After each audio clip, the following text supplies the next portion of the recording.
Hello student, आपका स्वागत है अपने चैनल जिसका नाम है NCERT let's feel it.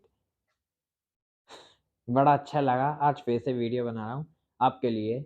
Sorry, कुछ ऐसी प्रॉब्लम्स हो जाती हैं कि कभी-कभी अपन है ना ध्यान नहीं दे पाते और मुश्किलें ऐसी आ जाती है कि घर वाले, कभी बाहर वाले, कभी कोई ना कोई काम, कभी कुछ और काम ऐसे आते जाते हैं जिसकी वजह से है ना पूरा दिमाग में ऐसे सब एक साथ आता है ना, तो आप भी जानते हो कि जब एक साथ में सब चीज़ें आती हैं तो अपन का माइंड कितना ज़्यादा डिस्टर्ब हो जाता है।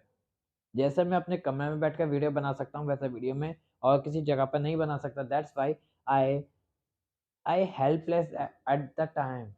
उस वक़्त मैं हेल्पलेस हो गया था कि है ना मैं कहाँ पे आपके लिए वीडियो बनाऊँ, तो इसलिए है ना उस इन 3 दिनों तक आपके लिए वीडियो नहीं आई। पर जैसे ही मैं अब फ्री हुआ हूँ, तो आज मैंने फिर से आपके लिए वीडियो बनाना चालू कर दिया और टेंशन नहीं लीजिए, बहुत जल्द आपको बहुत अच्छे तरह से वीडियोज़ को देखना ऐसा वीडियोज़ बनाने लगूँगा मैं कि आप लोग है ना इसे इतना ज़्यादा एन्जॉय करोगे ना कि आप लोग खुद कहोगे कि मज़ा तो अब आता है पढ़ने में। पहले तो सोशल स्टडीज़ सिर्फ़ पढ़ी जाती थी, लेकिन अब सच में है ना सोशल स्टडीज़ को फ़ील किया जा रहा है। अंदर से डीपली आवाज़ निकलेगी आपकी।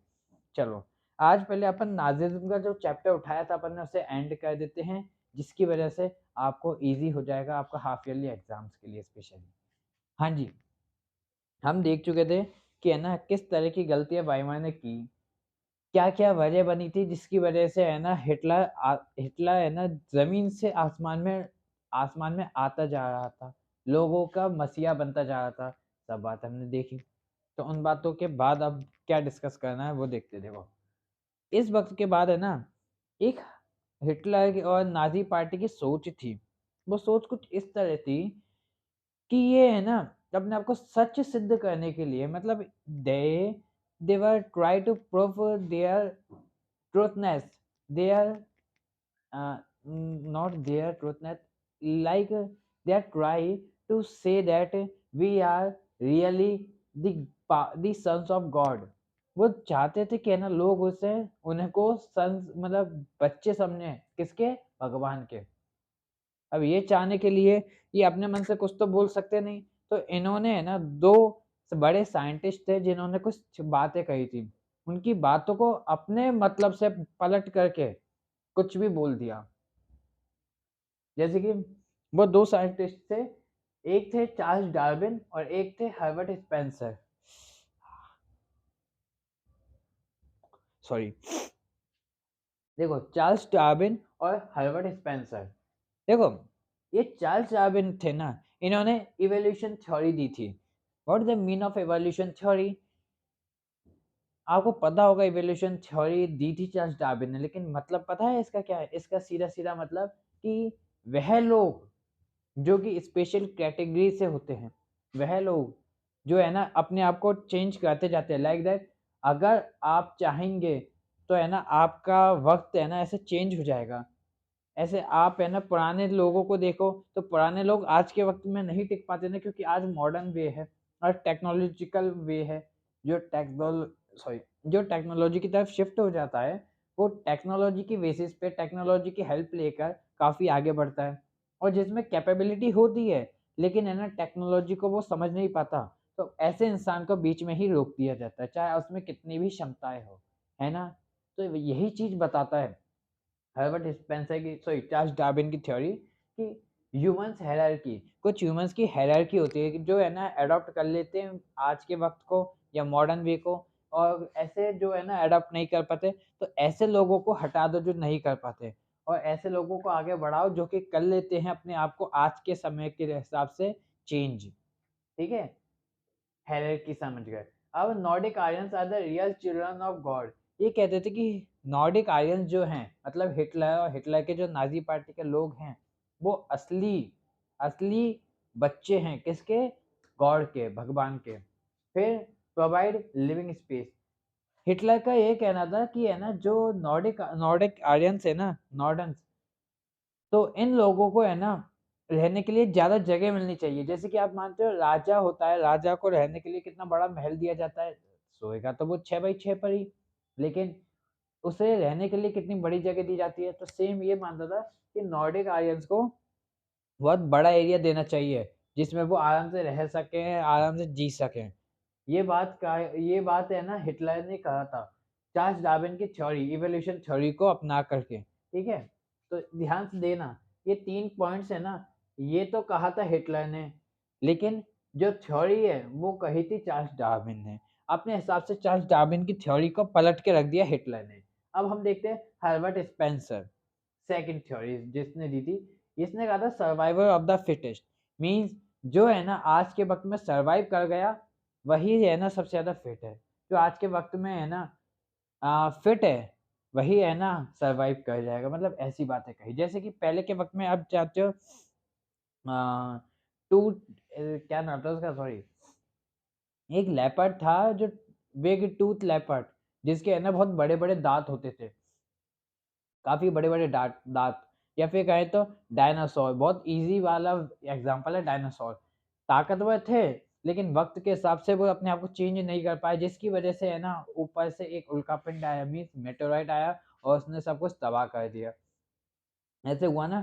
लेकिन उस वक्त भी जो भी है ना जो जानवर थे, छोटे मोटे जानवर बड़े जानवर, जो अपने आप को है ना चेंज करने में लायक रहे, उस खतरनाक उस डेंजरस सिचुएशन में अपने आप को कैपेबिलिटी ऐसी उन्होंने बना ली अपने अंदर कि वो चेंज होते गए। उस लावा के होते हुए भी पानी की वजह से है ना धीरे धीरे जब ठंडा हो रहा था लावा, तो उस वक्त भी ये पानी के बीचों बीच रहे और पानी के अंदर भी रहे, जाने कैसे कैसे रहे, लेकिन ये जिंदा रहे, जिसकी वजह से वापस से धरती बनी और वापस से धरती में जीवन और ज्यादा बढ़ने लगा धीरे धीरे। सब थोड़ी मरे थे डायनासोर के बाद। डायनासोर के बाद अगर सब कुछ मर जाते, सब खत्म हो जाता, तो धरती पे डायनासोर का तो कोई हिस्ट्री नहीं दिखती ना हमें।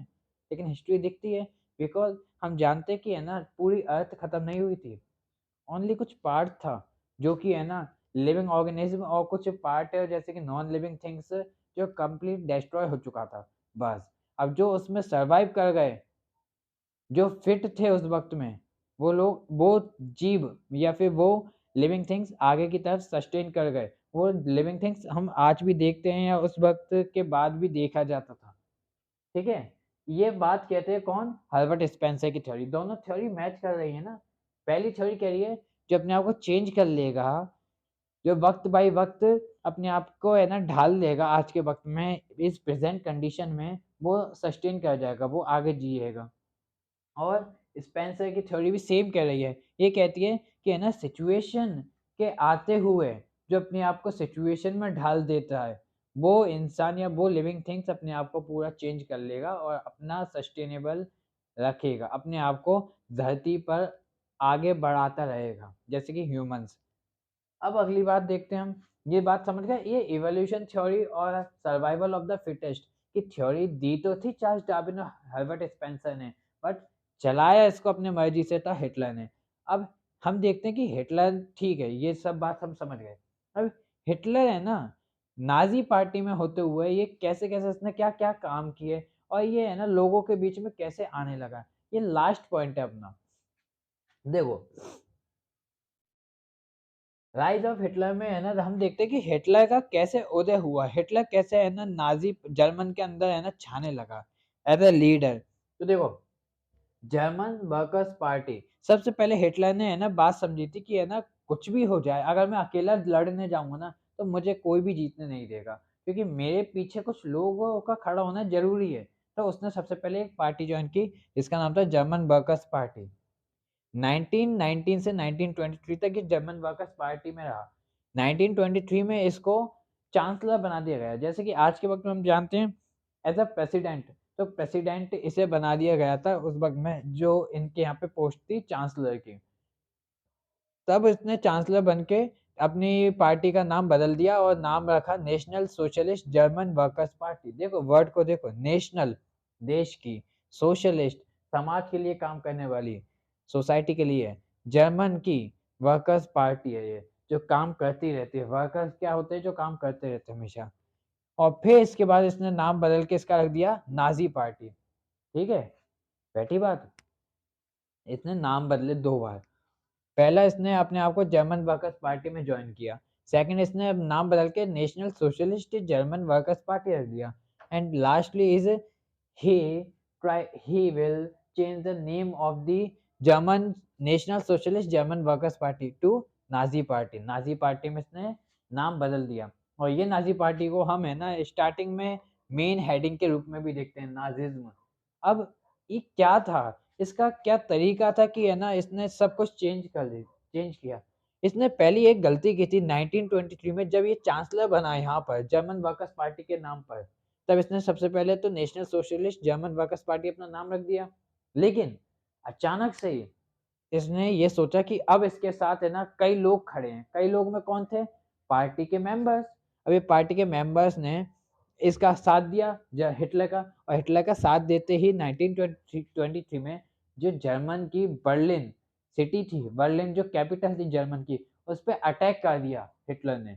और अटैक करके ट्राई किया कि है ना जो ये वाइमर कमीशन है, वाइमर रिपब्लिक है, ये जीत रही है, इसको हराया जाए। अब इसको हराने के लिए हिटलर ने है ना काफी ट्राई की, लेकिन आप समझ सकते हैं कि फ्री कोर, कौन थे फ्री कोर? वह फौजी, वह आर्मी ऑफिसर्स जो कि है ना फर्स्ट वर्ल्ड वॉर में हार चुके थे, एलाइड पावर्स के सामने, मित्र राष्ट्रों के सामने हार गए थे ना, वो लोग हैं। अब ये लोग भी किसके साथ? वाइमर रिपब्लिक के साथ। और पुलिस की सुविधा किसके पास? मतलब पुलिस किसके साथ? वाइमर रिपब्लिक के साथ। तो हारना कौन था? हिटलर हारना था। हिटलर हार गया बर्लिन के अंदर। और 1923 में जब हिटलर हारा, तो इसके हारने के बाद इसे है ना देशद्रोह के चार्ज में जेल में बंद कर दिया गया। लेकिन जब नई नई रिपब्लिक ऐसे बनी थी, नई नई डेमोक्रेसी आई थी जर्मन के अंदर, नया नया लोकतंत्र आया था, उस वक्त में है ना हिटलर पे ज्यादा ध्यान ना देते हुए वाइमर रिपब्लिक ने हिटलर को छोड़ दिया। और इसके बाद हिटलर ने समझा कि मेरे साथ सिर्फ मेरे पार्टी के मेंबर्स रहेंगे तो मैं नहीं कर पाऊंगा कुछ भी चेंज। इसलिए उसने थोड़ा वेट किया। और जैसे ही एक बिग वाली इकोनॉमिक क्राइसिस आई अमेरिका के अंदर, जिससे सबसे ज्यादा जर्मन भी है ना इफेक्ट हुआ था, सबसे ज्यादा जर्मन इफेक्ट हुआ था, इफेक्ट मतलब प्रभाव आया था। तो इसके बाद है ना इलेक्शन हुए थे, इलेक्शन हुए। अब इन इलेक्शंस के बीच में हिटलर ने ऐसे ऐसे तरीके आजमाए, जैसे कि प्रोपेगेंडा आजमाया। प्रोपेगेंडा क्या था? ऐसा वे कि है ना जब हिटलर आएगा तो सब लोग है ना हेल हिटलर ऐसे चिल्लाएंगे, और अपने ऐसे चेस्ट पर हाथ रखकर उस हाथ को ऐसे ले जाएंगे। मतलब एक तरह से स्पेशल सिस्टमेटिक वे से है ना हिटलर का स्वागत किया जाता था। हिटलर को as a emperor, as a king और as a god, as a shape of god ऐसे बताया जाता था। तो ऐसी बातों को सुनते सुनते लोगों के दिमाग में बैठने लगा कि है ना ये प्रोपेगेंडा जो हिटलर आजमा रहा है, हिटलर के पार्टी के लोग आजमा रहे हैं, नाजी पार्टी के, ये बहुत सही है। और इसलिए है ना हिटलर के प्रोपेगेंडा की वजह से कई लोग हिटलर के साथ मिल गए। कई ऐसे रैलीज निकाली हिटलर ने, प्रोमिसेस किए, जैसे कि मैं सबको नौकरियां दूंगा, मैं अनएम्प्लॉयड को नौकरी भी दूंगा, उनको खाने के लिए जगह भी दूंगा, मतलब खाने के लिए काफी सारा सामान भी प्रोवाइड करवाऊंगा, देश को आगे भी बढ़ाऊंगा, देश में जो ये शक्तियां, बाहर की शक्तियों ने जो देश को पकड़ रखा है, उस शक्तियों को भी मिटा के रख दूंगा। ऐसे ऐसे प्रोमिसेस किए। किसने? हिटलर ने। अब ऐसे प्रोमिसेस की वजह से जब हिटलर के साथ तो लोग मिल नहीं थे, इसलिए 1929 में हिटलर के जो वोटिंग थी, वोट डाले थे हिटलर की पार्टी को, वो थे 2.6% वोट। मतलब 100% में से 2.6% लोगों ने है ना हिटलर का साथ दिया। लेकिन 1932 मतलब 3 साल के अंदर अंदर 37% वोटर्स हिटलर के साथ मिल गए। 3 साल के अंदर इसके प्रोपेगेंडा, इसके कई सारे तरीकों की वजह से हिटलर के साथ कौन मिल गए? कई सारे लोग जो कि है ना हिटलर के अपोजिट थे। समझे? अब ऐसे जाके है ना फिर ये वर्ल्ड वॉर की तरफ बात खिंचती खिंचती आई थी। और इस ये सब है ना मैंने आपको समझा दिया। ये बहुत नॉर्मल सी बात है कि है ना जब हिटलर राइज हो रहा था, तो हिटलर के राइज होने के पीछे क्या वजह हो सकती है? हिटलर के राइज होने के पीछे हिटलर के आने का तरीका, हिटलर के बोलने का तरीका, हिटलर के बातों को समझाने का तरीका, वो जो कुछ भी था, इस वजह से लोग उसके साथ मिले, और उसके साथ मिलकर के उन लोगों ने हिटलर का साथ दिया, और आगे चल के ये फर्स्ट वर्ल्ड वॉर की सिचुएशन क्रिएट करने में सक्सेसफुल रहा। And then he mark a timeline in the world name as the world war first. ठीक है ना, वर्ल्ड वॉर फर्स्ट के नाम पर इसने एक टाइमलाइन को मार्क कर दिया था वर्ल्ड में। हाँ, तो यहाँ पे हमने नाज़िज़्म चैप्टर आज कंप्लीट कर लिया है, तो बच्चों मुझे यकीन है कि आपको पढ़ काफ़ी अच्छे समझ में आया होगा और आप अभी तक मेरे साथ टिके रहे, उसके लिए धन्यवाद। अब एक लास्ट बात कि है ना, अपन का जो आर्मी है उसमें आप लोग जॉइन नहीं हो रहे हैं। आप लोग जल्द से जल्द जॉइन होइए, जो कि अपनी आर्मी है जिसका नाम है क्या नाम है अपनी आर्मी का? Let's feel army. तो लेट्स फ़ील आर्मी में जॉइन हुई क्योंकि आप बार-बार भूल जाते हैं। लेट्स फ़ील आर्मी जैसे ही आप उसमें जॉइन होंगे और आप कहेंगे मुझसे कि है ना आपको नोट्स वगैरह चाहिए, तो वो भी मैं प्रोवाइड कराऊँगा और जल्द से जल्द मैं आपके लिए कुछ स्पेशल लाने वाला हूँ, जिसके लिए मैं काफ़ी ट्राई कर रहा हूँ, काफ़ी मेहनत कर रहा हूँ उस चीज़ को सीखने के लिए।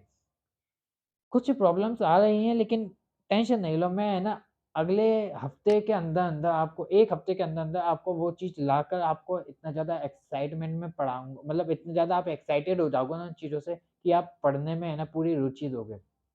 तो साथ में बने रहें, आर्मी में जॉइन होएँ, लाइक, शेयर, सब्सक्राइब में कमी ना रखें और शेयर भी पूरा बरोबर करें। Bye bye.